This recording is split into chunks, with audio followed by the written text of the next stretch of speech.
Hey everybody. I wanted to talk a lot more about understanding witchcraft. I think that there are a lot of misconceptions out there about witchcraft, and if you don't understand it, then you're going to have a hard time working with it. Now, I'm not saying that I am an expert in it. It's just I have some experience working with it, and I'm just trying to tell you about some things that I've experienced and how I view it. Okay, I think that's very important to know. I'm not saying that this is the only way. This is just the way I comprehend it. Okay, let me turn my fan off there. I gotta grease that chair, don't I? All right. Now, the reason why I know so much about it or have my own very detailed, unique view is because I did a lot of role playing when I was a kid. When I was 18, I got started playing Rollmaster, which is a detailed fantasy role playing game. And they had a lot of stuff about magic.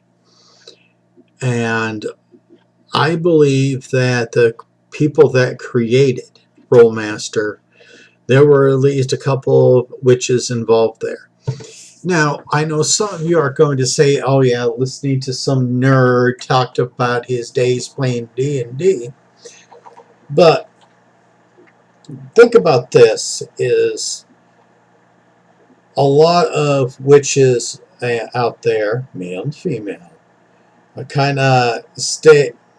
they're kind of in the shadows. They're not out doing the football and all that. Well, those same people also described the nerds that played D&D and other role-playing games. So there are a lot of us nerds out there that have played D&D and Rollmaster and thought magic was quite interesting and actually delved into it. And so that's where I'm getting my opinions and my knowledge from, because there are facts in here. So, first thing I want to talk about is witchcraft has so many different forms to it. Now, we have talked about high magic and low magic, which is high magic is ceremonial magic, ritual magic. Low magic is considered what the wise lady in the village so many years ago did. Okay, it's the tools and the ceremony, all things that you had to go through to achieve your magical goals.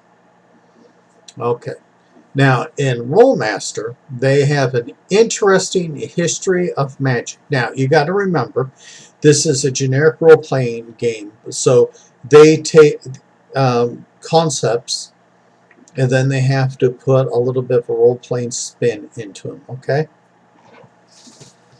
So according to them, proto-magic is, at the dawn of time, mortals attempted to interact with the raw essence fields, the essence of the world, in a haphazard and chaotic way. They were trying to find ways to get the advantage on their hunts and all that. And they were noticing little things that gave them advantage, and they called it magic. And magic was more akin to a natural effect, like weather or earthquakes, something that happened around them, something that was odd, and they were trying to explain it. Then you go into ritual magic. Now, as they try to understand these patterns and what caused these events, they went through painstaking effort of trial and error trying to duplicate these events. And slowly they developed a complicated ritual system for drawing on these magical powers and the bending of the world around them. And so all these people developed ritual magic, trying to figure out, well, if we do this and this, we get this. Okay, so ritual magic was the next step.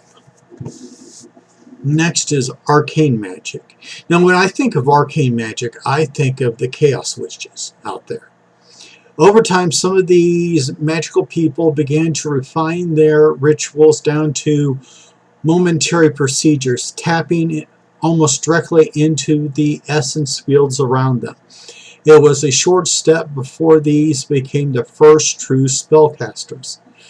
These were people who had developed a way to get the energy to make spells. Now, arcane magic was still primal and raw, with limited understanding of the process. It was powerful but dangerous, wild and hard to control. Again, just like the Chaos Witches, because they are starting with just some basic understandings and they're kind of tinkering, trying to find out what worked. Okay? And so they continued to work on their processes, and they developed the first academies. You know, there were groups of people that got together and wrote down the tomes of magic. And so this is the fundamental of arcane magic. So then magic got divided even more. And I think this is something that's very important. Emily made the comment about how she's a mind witch. She just thinks about it and it happens. Now we know that's bullshit. But this part is how I view magic. We have all sorts of processes and all that, but it's also about how we get our energy.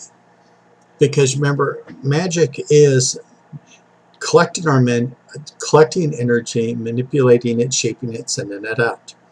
So there are three ways to do this. We may have the three magical realms. Channeling. Well, that is the process of collecting energy from a supernatural being or deity. It could be a very powerful deity or something kind of small, but they create a bond with their follower. And so as long as the follower is doing the goals, the works of that deity, supernatural entity, whatever, this bond will constantly have some energies going to it. Now, the key thing here is you have to develop that connection with that deity, supernatural entity. Okay, now, so this entity that you're wanting to follow, it has its own unique frequency. We're going to call it like a radio frequency, okay? And so you have to get on that same exact frequency to create this bond so that you can receive energy from this deity. So you cannot just go, and this week I'm going to follow Santa Merte. Next week I'm going to do Thor. No. It takes a while to establish that frequency. Because when you're just starting out, because you haven't developed that relationship, that frequency that you're working on is bouncing around. The goal is like 93.7, but one day you're 93.4, and the next day you're 99.3. You're bouncing around. It takes time to hone your relationship, your bond with that god or goddess, deity, supernatural entity, to get that matching 93.7 frequency so that you can create that bond to get energy from that entity. And not just energy. There are what they call channeled stories, channeled information. Well, this is how you get it. You have to spend the time to create that connection, that bond, so the two of you can transmit information and energy to and from each other. Okay? So that is channeling. Next up is essence. And I think this is interesting. Essence is like the force. It is the energy in everything, living, inanimate. Everything is supposed to have an energy. Now, energy flows because we have storms that go across. They have energy. If the sun's out, the moon is out, and all that, there's energy. So energy flows. And some areas have lots of energy. Some are null points where there's barely any or no energy whatsoever. And so an essence user has to have the ability to tap into the area around them to get that energy. And so an essence user is the most common because around them there's usually some form of energy. But that is the second realm of magic. Squeaky chair alert. The final one is mentalism. Now, a mentalist uses their head and their thoughts to channel the energies around them. They create a direct mental bond with these energies around them, and they channel them through their head.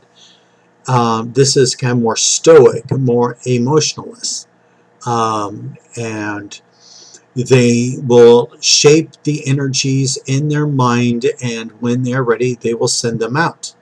Okay? Whereas an essence can pool their energies throughout themselves, have to flow in and out as they are manipulating energy. But the mentalist has to keep it all in here. And this takes time. So those are the three realms. You can actually be a hybrid realm user because you can be a great mentalist, but sometimes you need to use the essence, the energies around you more freely. Same thing with channeling. You could have a bond with a particular god or group of gods, but then you can also have times where you do magic where you are not invoking them to achieve a goal. Okay, so those are the realms of magic and how we get our energies, manipulate our energies to do our spell work. Okay.